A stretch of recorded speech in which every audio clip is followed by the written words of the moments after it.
dia menghormati saya sebagai orang tuanya.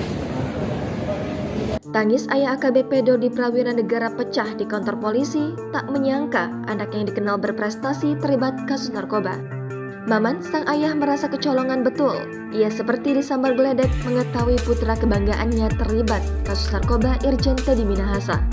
AKBP Dodi Prawira Negara adalah mantan Kapolres Bukit Tinggi. AKBP Dodi Prawira Negara yang ditangkap terkait kasus peredaran narkoba oleh Irjen Teddy Minahasa. Saat ini, Dodi telah ditahan di rutan Polda Metro Jaya bersama 5 tersangka lain kecuali Teddy Minahasa.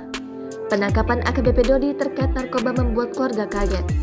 Ayah Dodi, Maman Supratman, mengaku seperti disambar petir saat mendengar kabar tersebut.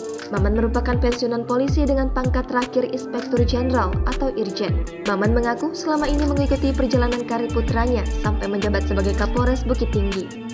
Selama karirnya, kata Maman, Dodi tidak pernah melakukan pekerjaan macam-macam di luar tugas sebagai anggota Polri. Bahkan setiap ditugaskan di suatu tempat, kata Maman, anaknya pasti mendapatkan penghargaan.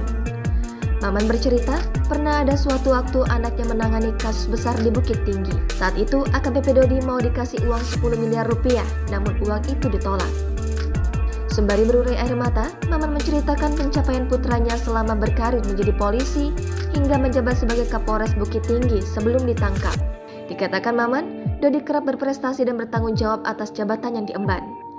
Maman pun mengaku tidak menjalin komunikasi dengan Dodi sebelum anaknya ditangkap dalam kasus peredaran narkoba Irjen Teddy Minahasa. Diberitakan sebelumnya, Irjen Teddy Minahasa ditangkap terkait dugaan kasus narkoba.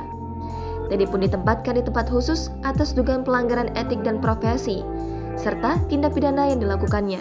Kapolri Jenderal Listio Sigit Prabowo mengatakan, keterlibatan Teddy Minahasa dalam kasus peredaran narkoba terungkap dari penyelidikan penyidik Polda Metro Jaya.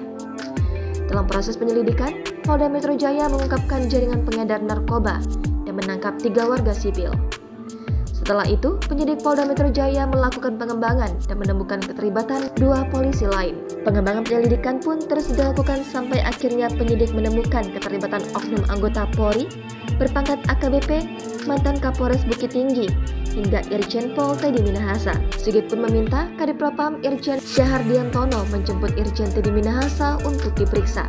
Saat ini, Irjen Teddy Minahasa masih berada di Patsus Propam Polri.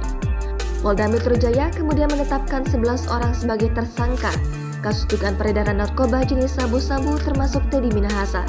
Direktur Reserse Narkoba Polda Metro Jaya, Kombes Mukti Juharsa menyatakan Teddy ditetapkan sebagai tersangka setelah diperiksa sebagai saksi pada Kamis 13 Oktober lalu. Setelah pemeriksaan tersebut, penyidik langsung melakukan gelar perkara pada Jumat pagi. Dari sana, diputuskan status Teddy sebagai tersangka dalam kasus peredaran narkoba jenis sabu. Teddy dijerat pasal 114 ayat 2 subsidiar pasal 112 ayat 2 Jungto, pasal 132 ayat 1 Jungto, pasal 55 Undang-Undang Nomor 35 Tahun 2009 tentang narkotika.